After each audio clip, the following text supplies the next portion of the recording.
It's been a while, but Lotta and I made another short together. There's a couple of reasons why it's been so long. One is that we've been very busy, and another is that we don't want to keep making two similar things. So we've been talking about how we could change it up, do something longer, do something more sci-fi-ish, maybe get other people involved. Maybe we could even get proper makeup effects or something. But then the coronavirus happened, so we figured, okay, let's go back to basics and make another 3-minute horror, just the two of us. The shooting of this was quite pleasant.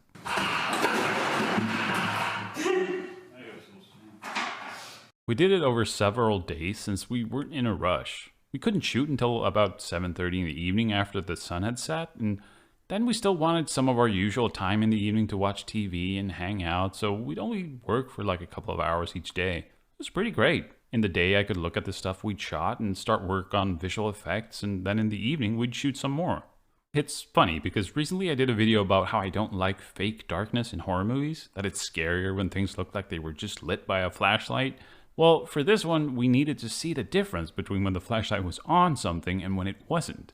And when you take away the flashlight, you get nothing. So we had to do some movie moonlight. I used my two big lights to light the trees outside the window. Because of the layout of our house, one light is coming from above and one from below. We'll just say the film takes place on a planet with 2 moons. It also wasn't possible to shine the lights in through the window, so the inside were lit by these Sokani X21 Pro lights. I love these lights. They're around $50 each. I think I paid $59. They have an internal battery, and on the Pro version, you can change color temperature. They're so small and handy that you can just tape them up onto a wall or onto the ceiling, and they're still quite powerful. I even made these little attachments out of cardboard to control the light. The flashlight we had was an LED one that was very blue. I figured with the blue moonlight and a blue flashlight, it would be a very monochromatic film. So I sacrificed one of the little orange gels that came with the Sokani lights to cut out a piece of it and put inside the flashlight to get a warmer light. Made it a little more interesting. This was our first short shot in 4K resolution. I used the Blackmagic Pocket Cinema Camera 4K that I bought some time ago, and the lens was my Sigma 18-35. One of the things this camera is known for is having dual ISO sensitivities, which means you can shoot in really low light. I didn't use that though. This movie was all shot at 400 ISO. There really wasn't any need to go to any extreme ISO. I want things to disappear in shadows. I don't want to lift everything up. And the light from the flashlight we had would have started clipping if I'd taken the ISO too far. That's the thing about shooting with a high ISO at night. Yeah, now you can see all the stuff in the background, but a lot of lights, like street lights or headlights on cars, will now start to clip a lot.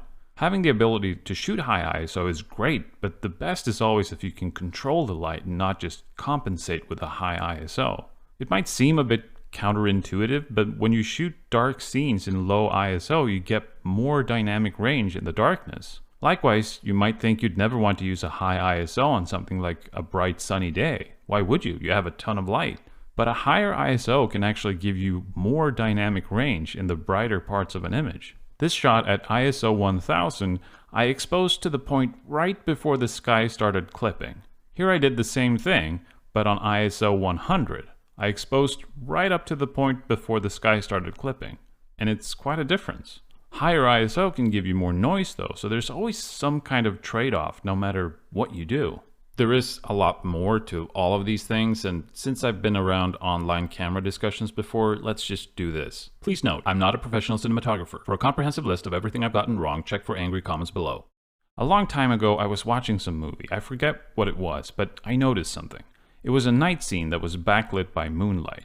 Then they cut to the reverse angle, and this angle was backlit too.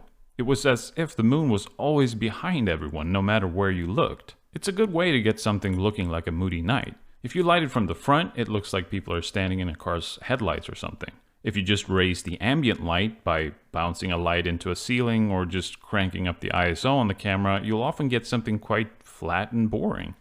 To me, good night lighting has some dynamic range. You have a lot of areas that go to black, and you have some highlights pop in here and there to give you contrast, rather than an even gray mush where you don't pick up the texture and shapes of things. So if you have some lights, start with a backlight, add a bit of fill, and you have yourself a night scene.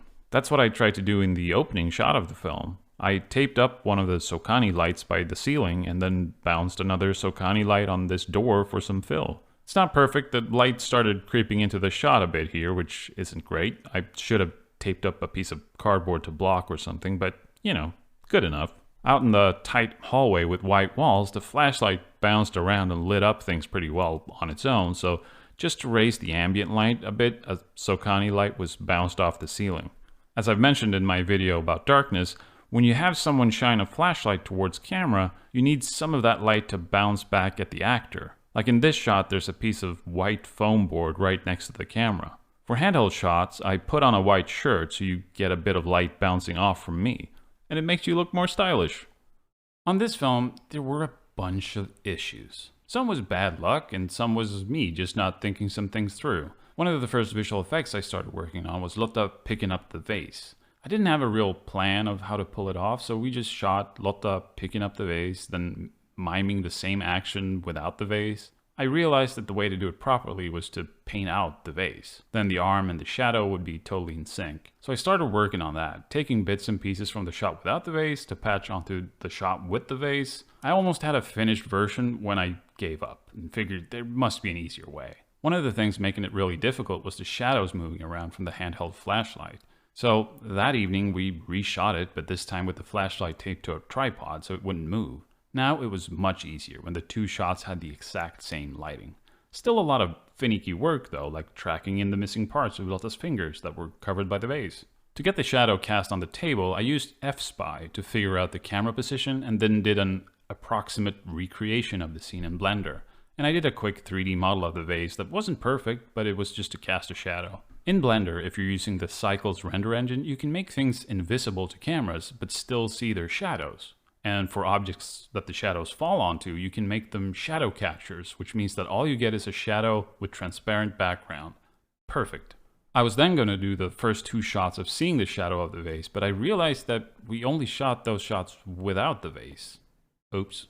I could have recreated the whole shadow in Blender, but it would be tricky to recreate things like light bounds in the shadow or the reflection in the table. So that evening, we shot those shots again. I figured I'd be smart this time, and again I put the flashlight on a tripod so it would only move up and down and not side to side. But when I started working on the shot the next day, I realized it looked way too mechanical. So we had to reshoot it a third time. Handheld light with and without vase. For the shadow in the chair, I had an idea how to do it.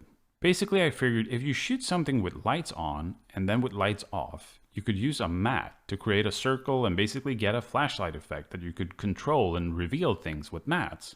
It takes some more finessing than that because, lights will bounce around so a perfect cutout won't look right, and the flashlight beam had warmer, less intense light towards the edges, so that was, there were some things to add.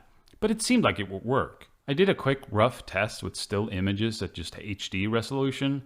I shot a reference, I shot Lotta in the chair, I shot the room with lights off, then swept the flashlight across the frame and stitched together an image that was fully lit with flashlight. Then I took the chair out and did the same thing again, lights off, lights on. I cut out the chair, so that was separate, and I made a silhouette of the chair with Lotta in it. For a moment there, I was going a bit overboard. I tried using Meshroom to actually make a 3D scan of the chair itself, but I figured this is turning way more complicated than it needs to be. Instead, in Blender, I just made a rough approximation of the scene with just flat planes, basically. Cast a shadow, and then comped it all together in After Effects.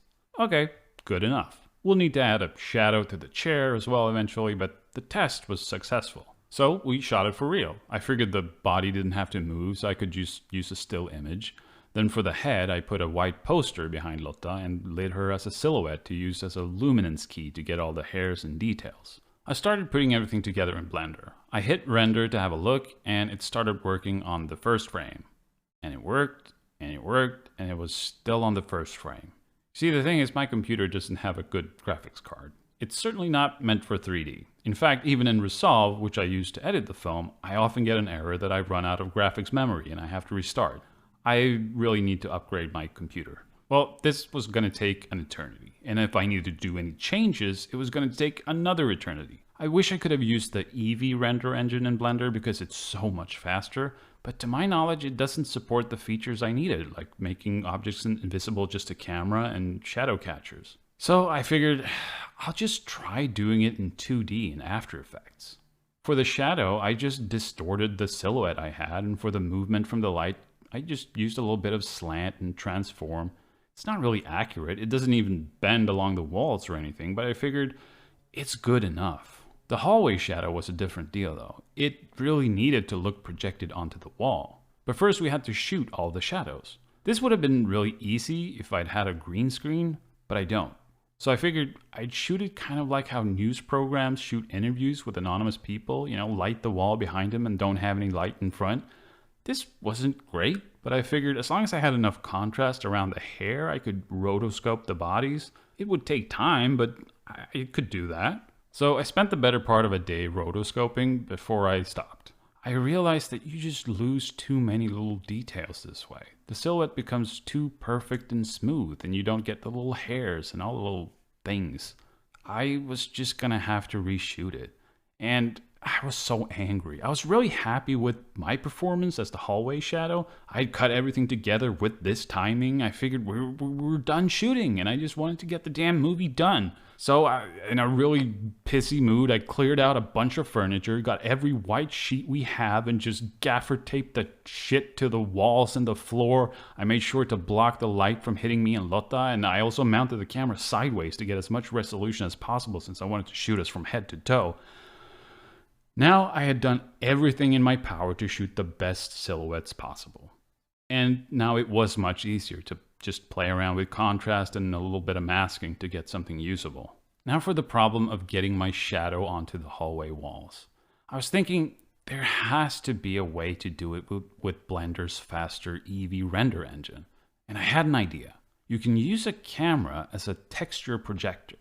If I take a black and white image and set a camera to project that texture, it won't be as accurate as a proper shadow, but it will be good enough. I used F-Spy, and in Blender I modeled the hallway and the door. I animated the shadow moving around, trying to match the movement of the actual flashlight.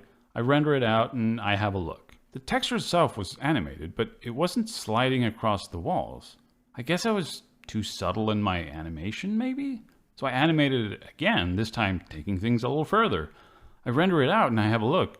Still not sliding around, but on some frames it suddenly pops into a different position. What's going on? Well, guess what? Turns out that Blender really doesn't want to animate the texture coordinates changing. I tested it in the Cycles render engine as well, but no. It only wants the projector to stay in one spot. Well, shit.